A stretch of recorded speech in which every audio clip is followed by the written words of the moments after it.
dilalui kendaraan. Hanya sesekali motor lewat menjelang pagi atau petang. Namun ketenangan itu mulai terusik sejak beberapa minggu terakhir ketika suara aneh mulai terdengar saat malam tiba. Ketukan itu datang tidak tentu waktu, kadang tengah malam, kadang menjelang subuh, tapi selalu dari arah depan rumah. Bukan ketukan biasa. Bunyinya berat, seperti ada sesuatu yang membentur daun pintu dengan keras. Duk, duk, duk, seperti kepala seseorang menghantam kayu. Awalnya saya kira maling, ujar Pak Harun, warga RT 3 sambil menyeruput kopi di warung.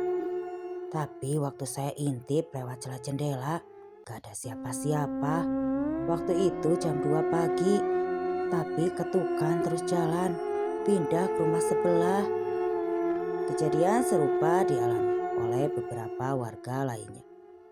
Satu persatu mengaku mendengar suara itu dan semuanya menyebut bunyinya serupa, berat, lambat, dan tidak wajar. Ada yang mencoba membuka pintu.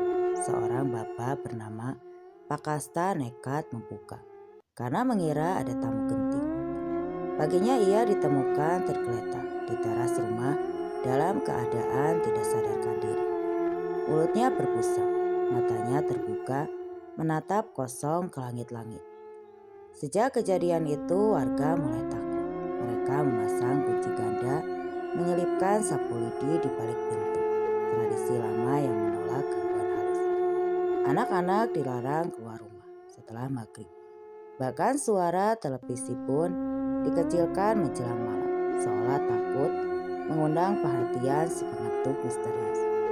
Kami sebut saja ketukan kepala karena bunyinya seperti kepala yang dihantamkan ke pintu, kata Bu Sari, istri ketua RT. Kalau cuma tangan mah beda suaranya.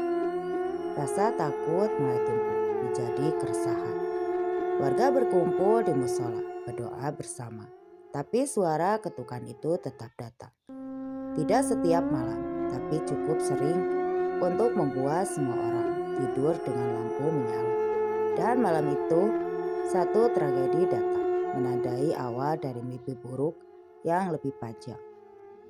Malam itu langit rawa bening, digelayuti mendung.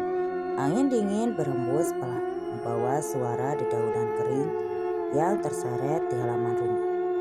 Di rumah kecil pecat hijau pudar di ujung gang RT 5. Bu Surti duduk memeluk lutut di ruang tengah. Matanya sesekali melirik jam dinding yang sudah menunjukkan pukul 11 malam.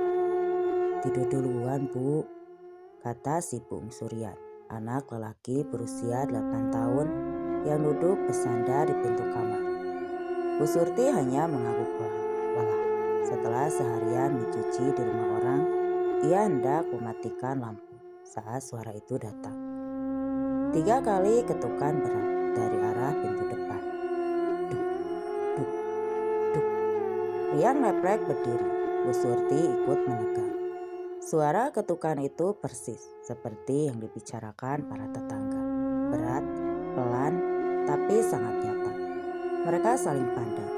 Lalu terdengar suara tangisan, suara lirih seorang anak kecil memelas tepat di luar pintu. Bu, bukain pintunya Bu, dingin Bu. Wajah Bu Surti langsung pucat, tangannya gemetar. Tapi sebagai seorang ibu, suara tangisan anak itu seperti menusuk hatinya. Bu, itu suara anak kecil, bisik Rian. Jangan dibuka, jawab Bu Surti cepat, menarik tangan anaknya masuk ke kamar. Namun suara itu terus berulang. Tangisannya makin keras, sesegukan, lalu sepi. Setelah 5 menit hening, Rian tiba-tiba bangkit dari tempat tidur. Bu, aku mau lihat siapa. Kasihan Bu. Jangan Rian, jangan buka pintu itu, bentak Bu Surti. Tapi Rian sudah lebih dulu lari ke ruang depan. Dengan cepat ia memutar kunci dan membuka daun pintu lebar-lebar. Rumah jadi hening, tidak ada siapapun di luar. Bu Surti berlari menyusul, tapi terlambat. Rian berdiri kaku di ambang pintu. Wajahnya menegang. Mulutnya terbuka tapi tidak bersuara. Matanya membelalak menatap gelap malam. "Rian!" jerit Bu Surti sambil menarik anaknya. Begitu tubuh Rian jatuh ke lantai, tubuhnya kejang-kejang. Dari mulutnya keluar suara yang bukan suaranya. Berat, serak, dan seperti suara pria dewasa. "Bukan aku yang dibuang, bukan aku yang dikubur seperti binatang." Bu Surti menangis panik, memeluk tubuh anaknya yang semakin kerasukan. Para tetangga berdatangan. Pak RT memanggil dukun kampung. Tapi Rian hanya bisa berteriak-teriak dengan suara orang lain, lalu pingsan. Pagi harinya sebelum sempat dibawa ke rumah sakit, Rian mengembuskan napas terakhir. Tubuhnya dingin, wajahnya tetap dalam ekspresi ketakutan. Lidahnya membiru, tidak ada yang bisa menjelaskan penyebab kematiannya. Tangis Bu Surti pecah di depan jenazah anaknya. Ia menyalahkan dirinya sendiri, menyalahkan suara itu, dan menyalahkan malam sialan yang membawa petaka ke dalam rumahnya. Sejak malam itu, suasana kampung Rawabening berubah drastis. Pintu-pintu ditutup rapat sebelum isya. Ayat kursi dipasang di setiap sudut rumah. Warga mulai percaya ketukan itu bukan dari manusia. Itu adalah tanda bahwa ada sesuatu yang belum selesai. Sesuatu yang marah, dan seseorang harus mencari tahu sebelum nyawa berikutnya melayang. Duka belum juga pergi dari rumah Bu Surti sejak kematian Rian. Rumah itu lebih sering sunyi, tirai jendela selalu tertutup, dan bau asap dupa kadang tercium dari arah ruang tamu. Bu Surti nyaris tidak pernah keluar rumah. Tubuhnya kurus, matanya cekung, dan rambutnya mulai berubah lebih cepat dari waktunya. Di sisi lain kampung, seorang pemuda bernama Dika tiba di Jakarta. Ia keponakan Bu Surti, anak dari almarhum suaminya. Ia datang awalnya hanya untuk menjenguk, tapi kedatangan itu menjadi titik awal dari sesuatu yang lebih besar. Dika bukan tipe orang yang mudah percaya hal gaib. Dia kuliah di jurusan antropologi dan sedang dalam masa cuti semester. Namun melihat wajah lelah bibinya dan mendengar sendiri kisah ketukan dan tangisan malam hari, naluri penelitiannya pun bangkit. "Rian meninggal malam setelah buka pintu?" tanya Dika sambil mencatat di buku kecil. Bu Surti hanya mengangguk lemah. "Dengar suara tangisan?" tanyanya lagi. "Anak kecil minta dibukakan pintu. Suaranya pilu banget," jawab Bu Surti pelan. "Tapi pas dibuka gak ada siapa-siapa." Dika mulai bertanya ke warga lain. Ia duduk-duduk di warung, pura-pura nongkrong sambil mengorek cerita. "Pernah dengar ketukan, Pak?" tanya Dika pada Pak Harun. Pak Harun mengangguk. "Sering, jam-jamnya gak tentu. Duk-duk kayak kepala nabrak pintu." Ia juga mengunjungi rumah beberapa warga yang mengalami kejadian serupa. Beberapa mengaku melihat bayangan putih berdiri di ujung jalan. Ada pula yang mencium bau amis sebelum ketukan terdengar. Dika mulai menyusun peta kecil di buku catatannya. Ia menandai rumah-rumah yang terdampak waktu kejadian, arah datangnya ketukan, dan semua garis mengarah ke satu tempat, rumah tua di ujung kampung Rawabening. "Rumah siapa itu?" tanya Dika ke seorang ibu yang sedang menyapu halaman. "Itu rumah Pak Taryo dulu, tapi sudah lama kosong. Beliau katanya pergi merantau, gak pernah balik." Dika mendekati rumah itu sore hari. Pagar bambunya sudah lapuk, rumput liar tumbuh sampai setinggi pinggang. Daun jendela tergantung miring dan dindingnya penuh lumut. Tiba-tiba bulu kuduk Dika berdiri. Udara di sekitar rumah itu terasa berbeda, sunyi, meskipun burung-burung di sekitar masih terdengar dari kejauhan. Ia mundur perlahan, lalu mencatat rumah tua sumber gangguan. Malamnya ia meletakkan ponsel di jendela kamar, merekam suara luar. Hasilnya membuat jantungnya berdebar. Rekaman menampilkan suara berat yang bergeliat. Duk, duk. Lalu lirih suara anak menangis. Tapi setelah itu ada suara lain lebih dalam seperti erangan atau bisikan. Bukan tempatku, bukan tempatku di sini. Dika terdiam cukup lama setelah memutar ulang rekaman itu. Malam itu ia tidak bisa tidur. Sesuatu di dalam dirinya tahu. Kejadian di kampung ini bukan sekedar cerita mistis. Ada kebenaran yang tertimbun dan seseorang harus menggali sebelum terlambat. Matahari mulai turun ketika Dika berdiri di depan rumah tua itu. Dari dekat bangunan lebih menyeramkan daripada yang ia bayangkan. Genteng sebagian sudah runtuh, dindingnya dipenuhi retakan dan lumut kehitaman. Pintu kayunya menggantung miring, memperhatikan celah gelap ke dalam rumah. Rumah itu sudah lama dibiarkan. Warga menyebutnya rumah Pakario, meski nama itu hanya disebut-sebut dalam bisik-bisik. Tidak ada yang pernah benar-benar tahu kemana pria itu pergi. Sebagian bilang ia merantau ke Kalimantan. Sebagian lagi yakin dia minggat karena kalah judi. Tapi satu yang pasti, sejak Patario menghilang, rumah itu pelan-pelan menjadi pusat aura gelap di kampung. Dika mengambil gambar rumah itu dari berbagai sudut. Ia ingin mendokumentasikan semuanya. Saat mendekat ke pagar, ia melihat sesuatu di tanah, jejak kaki kecil, telanjang, seolah milik anak kecil. Tapi anehnya jejak itu hanya muncul di rerumputan basah dekat pintu, lalu hilang begitu saja. Jejaknya tidak berlanjut, gumamnya, seolah muncul terus menghilang. Sambil menahan rasa takut, dia mencoba mengintip lewat celah jendela. Dalamnya gelap. Hanya terlihat perabotan reog dan tirai usang yang melambai perlahan, seperti tertiup angin yang entah dari mana. Ia sempat mengetuk pintu pelan, bukan karena ingin masuk, tapi lebih karena dorongan rasa penasaran.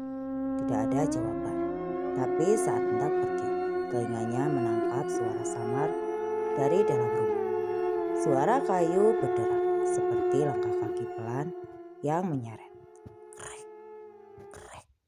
Dika mundur, detak jantungnya terpacu. Ia menatap pintu yang tetap tertutup rapat. Angin dingin meniup tangkupnya. Ia tahu rumah itu tidak benar-benar kosong.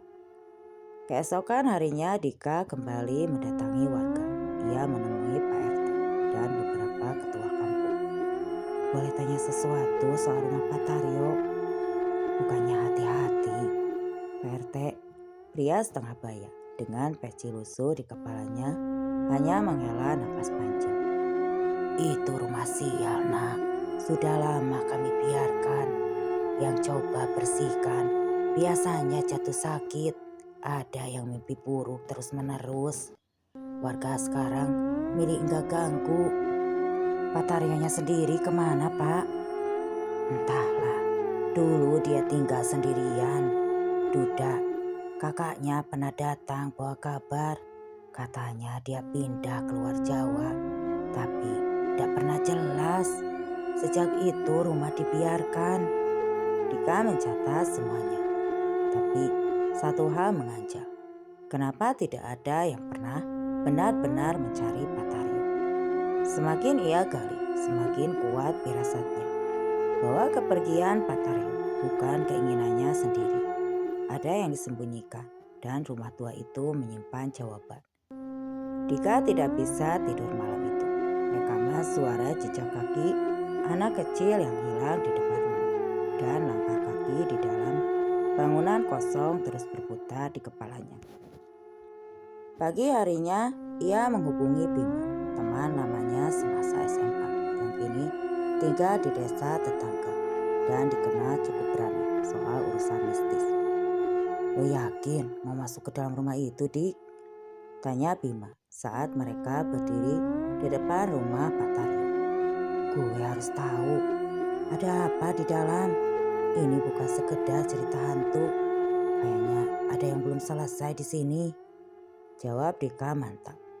Mereka membawa senter, masker kain, dan kamera ponsel. Dengan susah payah, Dika mendorong pintu kayu lapuk yang berderit keras saat dibuka. Bau apek menyeruak, bercampur bau tanah dan sesuatu yang lebih tajam, busuk, menusuk, membuat dada sesak. Mereka melangkah pelan ke dalam. Ruang pertama adalah ruang tamu. Ada kursi rotan tua, sebagian sudah patah. Di pojok almari kaca berdebu dengan beberapa foto hitam putih yang nyaris pudar. Lantai kayu di ruangan itu mengeluarkan suara krik, krik setiap kali diinjak. Di dekat dapur mereka mendapati sebuah pintu kecil yang mengarah ke ruang belakang. Di sanalah bau busuk semakin tajam. Dika menutup hidungnya dengan lengan baju. "Lu cium baunya?" tanya Dika. Bima mengangguk. "Kayak bangkai, tapi ini bukan bangkai tikus." Mereka mendekati sudut ruangan dan di sanalah mereka menemukan sebidang lantai kayu yang tampak berbeda warnanya. Sedikit lebih gelap, seperti pernah terkena air atau darah. Bima berjongkok dan menunjuk celah kecil di antara papan. "Ada sesuatu di bawah," katanya pelan. Dengan hati-hati mereka mencongkel papan lantai. Kayunya rapuh dan ketika satu papan terangkat, bau menyengat langsung menyeruak. Dika menyodorkan senter ke bawah dan di sanalah mereka melihatnya. Sebongkah kain putih kusam terlipat, tidak rapi dan menghitam di beberapa bagian. Di ujungnya terlihat bercak mengering darah. Tangan Dika gemetar. Ia meraih kain putih itu dengan ujung sapu tua, mengangkatnya perlahan. Saat ditarik keluar, mereka melihat lebih jelas. Itu bukan kain biasa. Kain itu berbentuk panjang, seperti kapan, dan ada simpul ikatan yang masih terjaga. Aroma busuk menusuk hidung, membuat mereka hampir muntah. "Ini bukan cuma kain, Dik. Ini bekas kain kapan. Tapi kenapa bisa ada di sini?" Saat itulah, dari loteng rumah terdengar seperti sesuatu berguling pelan. Duk, duk, seperti kepala jatuh dari langit-langit kayu. Bima refleks menyodorkan senter ke atas, tapi hanya terlihat debu dan sarang laba-laba. Tidak ada apapun. Namun tiba-tiba udara begitu dingin, sangat dingin. Kaca jendela ruang belakang berembun dan sama-sama muncul bekas telapak tangan kecil yang perlahan berbentuk dari dalam kaca. Dika mematung. "Kita harus keluar sekarang." Mereka berlari keluar, meninggalkan rumah itu dengan napas mengurung. Sesampainya di luar, Dika menatap kain kapan yang mereka bawa. Masih dibungkus plastik. "Kita harus cari tahu siapa yang dikapani ini dan kenapa dikubur di dalam rumah." Dan satu nama kembali muncul dalam pikirannya. Mata Mina, satu-satunya orang yang mungkin masih menyimpan rahasia masa lalu di kampung ini. Sore itu langit kampung rawa bening, tampak murung. Awan kelabu menggantung reda, seolah ikut menyimpan beban yang sudah lama tidak terucap. Dika dan Bima berjalan menyusuri gang sempit menuju rumah paling ujung di dekat kebun bambu.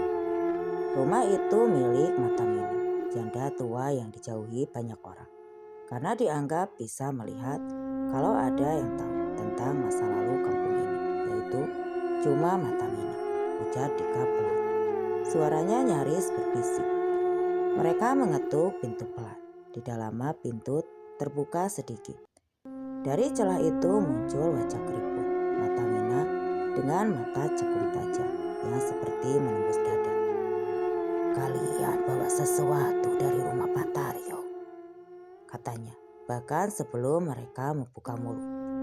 Suara parau, berat tapi tidak bergetar. Dika menelan ludah. "Kamu menemui ini, Mak." Ia mengeluarkan kantong plastik berisi kain kapan dari dalam tas. Mata Mina menatap lama, lalu membuka pintu lebih lebar. Masuklah, sudah waktunya cerita lama dibuka. Rumah Mata Mina sederhana, dindingnya dari kayu tua. Bau kemenyan dan bau kayu manis memenuhi ruangan. Di pojok ada altar kecil berisi foto-foto lama dan bunga melati yang sudah mengering. Setelah mereka duduk, Mata Mina mulai bercerita. Pak Karyo itu bukan orang jahat, tapi dia punya musuh di dalam keluarganya sendiri.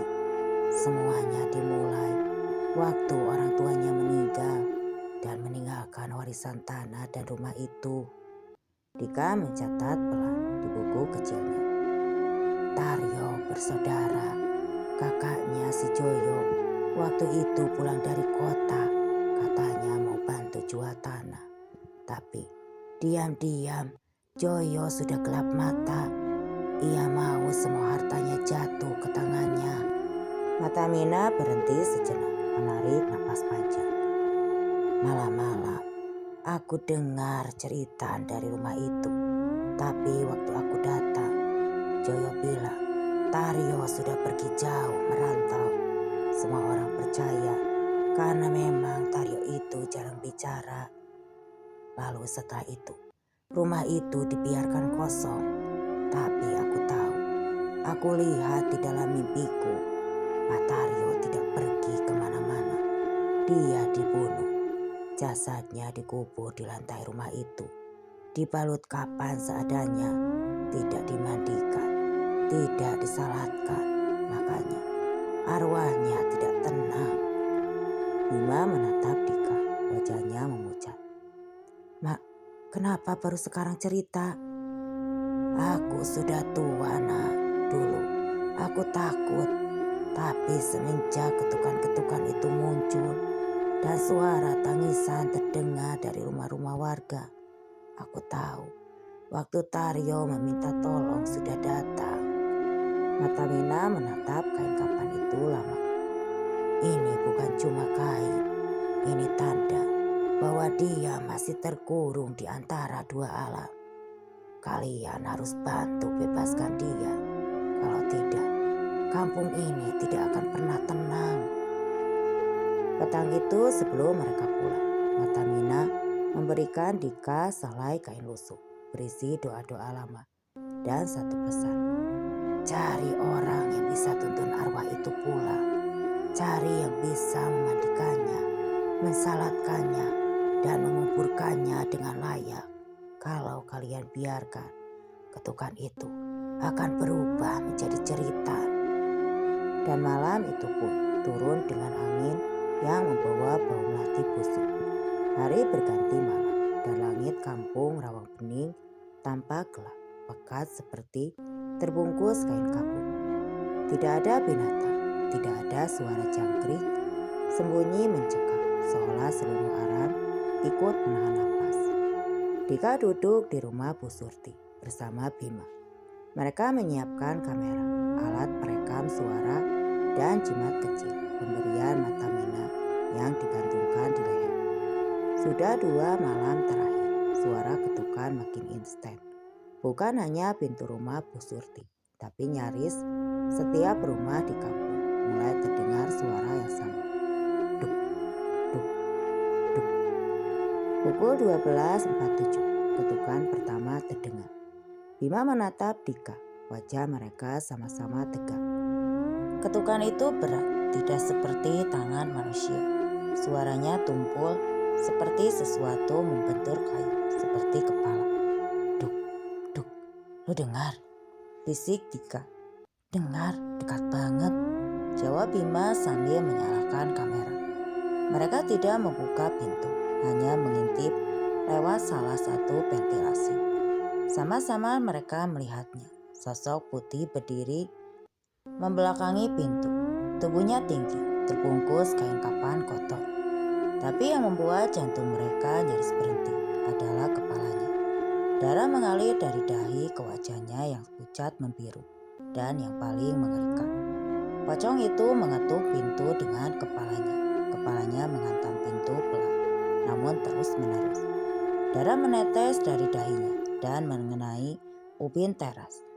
Tidak ada suara tangisan, hanya bunyi dentuman yang makin lama makin cepat. Duk, duk, duk. Tiba-tiba jendela bergetar, gelas di atas meja berdering sendiri. Angin dingin masuk ke dalam rumah, membuat lampu minyak berkedip-kedip. Biba mulai membaca ayat kursi terbata-bata. Dika menggenggam jimat dari mata Mina, dan sekejap semuanya diam. Ketukan berhenti. Namun saat Dika menoleh ke arah pintu, pocong itu sudah tepat berdiri di depan ventilasi. Wajahnya kini menghadap ke dalam mata yang polong, hitam pekat, tapi jelas menatap langsung ke arah Dika. Dika menjerit dan jatuh ke belakang. Ponsel yang merekam jatuh dan mati. Listrik padam seketika, gelap total. Di luar terdengar jeritan warga, bukan satu atau dua, tapi banyak. Ketukan tidak hanya terdengar di satu rumah, seluruh kampung diserbu pocong yang sama, atau mungkin banyak. Mereka muncul di depan pintu warga, mengetuk dengan kepala. Bu Surti yang berada di kamar pingsan mendadak. Seorang tetangga di seberang jalan ditemukan kejang-kejang di lantai dengan mata terbuka lebar. Dika sadar, ini bukan lagi gangguan biasa. Ini adalah peringatan besar. Pak Taryo menuntut haknya, meminta keadilan. Pagi harinya warga kampung berkumpul di musala. Hampir semua mengaku melihat hal yang sama. Ketukan, kepala berdarah, dan bau menyengat seperti kain kapan basah. Dika berdiri dan berkata tegas, "Kita harus segera datangkan orang yang bisa bantu menyelesaikan ini. Arwah Pak Taryo minta disembayamkan. Kalau kita terus diam, kita semua bisa jadi korban." Dan semua mata tertuju pada satu nama yang diusulkan mata Mina sebelumnya, yaitu Ustadz Rahmat dari kampung seberang. Kabar ketukan pocong yang mengetuk pintu dengan kepala menyebar ke kampung-kampung sekitar. Kampung Rawa Bening kini bukan hanya sunyi, tapi juga seakan hidup dalam ketakutan yang tidak mengenal siang dan malam. Warga hampir tidak tidur. Pintu-pintu dikunci dengan kayu palang. Alat-alat suci dikumandangkan dari pengeras suara musola setiap malam. Atas saran mata Mina, Dika dan kepala RT menjemput Ustadz Rahmat, seorang ustadz muda dari kampung Cilubang yang dikenal sering menangani gangguan jin dan roh penasaran. Ia datang menjelang sore dengan rombongan kecil, 2 santri muda dan seorang kiai sepuh pendamping. Meski masih muda, wajahnya tenang. Ia membawa kitab tua, tas berisi air ruqyah, dan sebuah botol kecil berisi minyak wangi yang tajam baunya. Saat tiba di depan rumah Pak Taryo, ia hanya berdiri beberapa menit, memejamkan mata sambil menggenggam tasbih. Tempat ini sudah lama menjadi penjaga bagi roh yang tidak tenang, ucapnya lirih. Malam itu ritual dimulai. Ustadz Rahmat memilih untuk tidak langsung masuk rumah. Ia mulai dari musola kampung membaca surah Yasin, Al-Baqarah, dan ayat-ayat ruqyah dengan pengeras suara. Para warga duduk bersila, sebagian memegang air putih dan daun bidara seperti yang diperintahkan. Pukul 11 malam mereka bergerak ke rumah Pak Taryo. Udara di sekitar rumah berubah drastis, dingin dan bau amis mulai terasa. Ustadz Rahmat menggambar garis tanah menggunakan air ruqyah mengelilingi rumah tua itu. Ketika ayat Al-Ikhlas dan Al-Falaq mulai dibacakan berulang-ulang, tiba-tiba terdengar ketukan. Duk, duk, duk. Namun kali ini bukan dari satu arah. Ketukan datang dari tempat sisi rumah secara bersamaan. Seorang makhluk itu tidak sendiri. Jendela bergetar, genting berderak, salah satu santi roboh, hampir menutup telinga dengan menangis keras. "Lanjutkan, jangan berhenti," teriak Ustadz Rahmat. Dalam gelap muncul bayangan-bayangan putih tinggi yang berdiri diam di antara pohon-pohon pisang. Mata mereka merah, dahi mereka berdarah, Semua diam, hanya menatap ke arah rumah. Salah satu warga Pamadi menjerit keras dan mendadak pingsan. Ustaz Rahmat meletakkan kitabnya di tanah dan mulai membaca doa pelepas arwah. Saat itu pula terdengar suara tangisan pria tua dari dalam rumah. Tangisan itu lirih, menyayat, dan menyebut Taryo seperti memanggil dirinya sendiri. Rumah berguncang sekali, lalu sunyi. Api di pelita kecil padam, dan sesaat kemudian semua kembali tenang. Ustaz Rahmat membuka matanya dan berkata dengan tegas, "Dia belum bebas, masih terkurung di bawah rumah ini. Kita harus gali. Jasadnya harus dimakamkan dengan benar." Warga terdiam, tidak ada yang berani bicara. Tapi semua tahu, esok pagi mereka harus membongkar lantai rumah yang sudah lama ditinggalkan. Dan malam itu, untuk pertama kalinya dalam berminggu-minggu, tidak ada ketukan, tapi semua tahu, ini baru permulaan. Pagi harinya matahari kampung Rawabeni tambah keduk meski langit tidak berawan. Udara dingin masih menggantung seperti sisa-sisa mimpi buruk yang enggan pergi. Beberapa warga laki-laki sudah berkumpul membawa cangkul, linggis dan karung kuning. Wajah mereka tegang, ada yang membaca doa dalam hati, ada pula yang menolak ikut karena ketakutan. Bima, Dika, Ustadz Rahmat, dan Matamina berdiri di teras rumah Pak Taryo yang kini dipenuhi garis-garis air rukiah dari malam sebelumnya. Lantai kayunya sudah lapuk dan reot, setiap langkah menimbulkan derit pelan.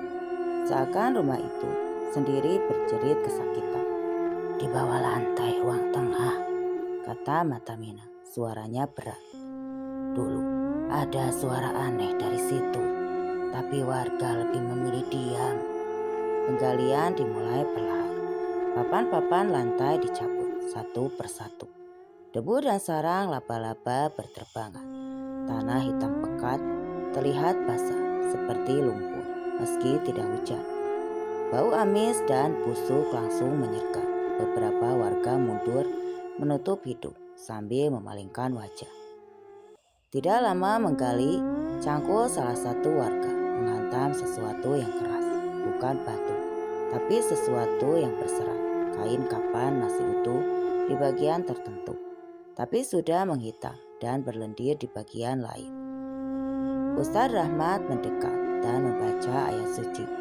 Sementara dua warga mulai membuka lapisan tanah secara perlahan. Dan di sanalah tulang belulang manusia terbujur kaku. Sebagian besar sudah hancur, tapi tengkoraknya masih utuh dengan bekas retakan besar di bagian atas. Di sebelahnya ada seutas tali nilon dan keris kecil berkarat. Dia dibunuh, lalu dikubur sembarangan tanpa doa, tanpa hak. Beberapa warga meneteskan air mata. Ada rasa bersalah yang menyisakan dada.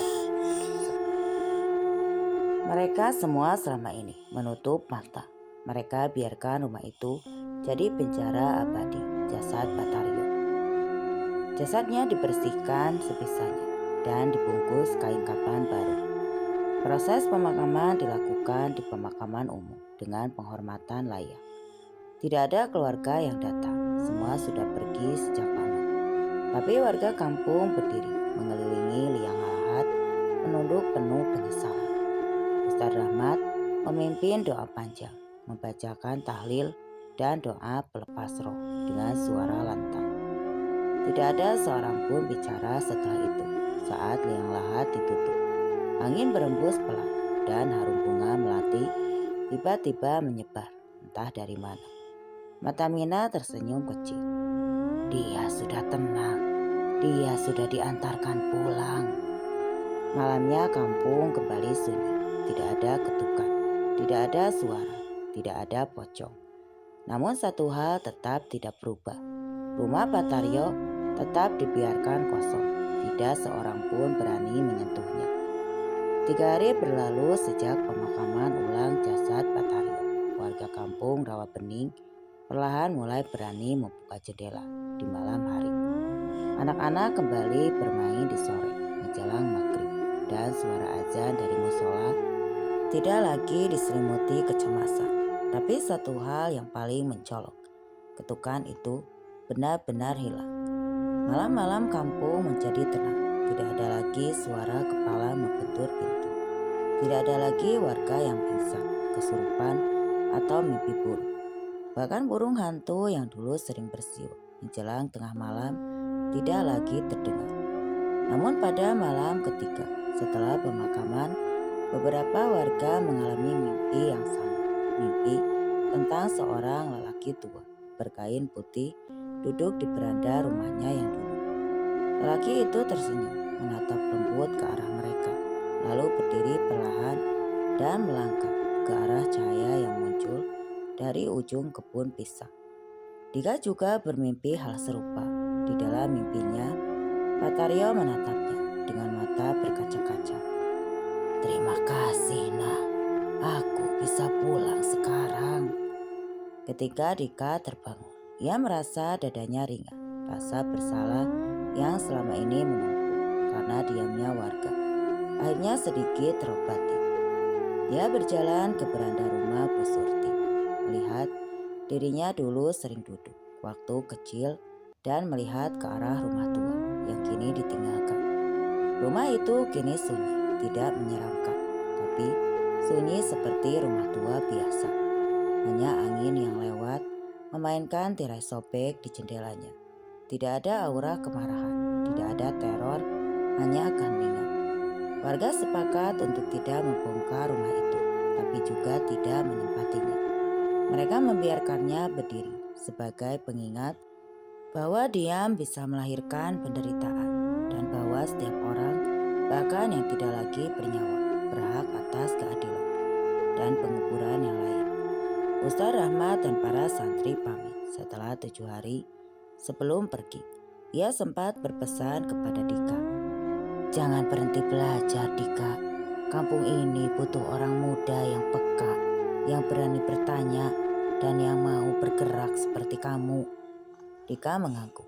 Hatinya masih digelayuti rasa haru, tapi juga penuh keteguhan.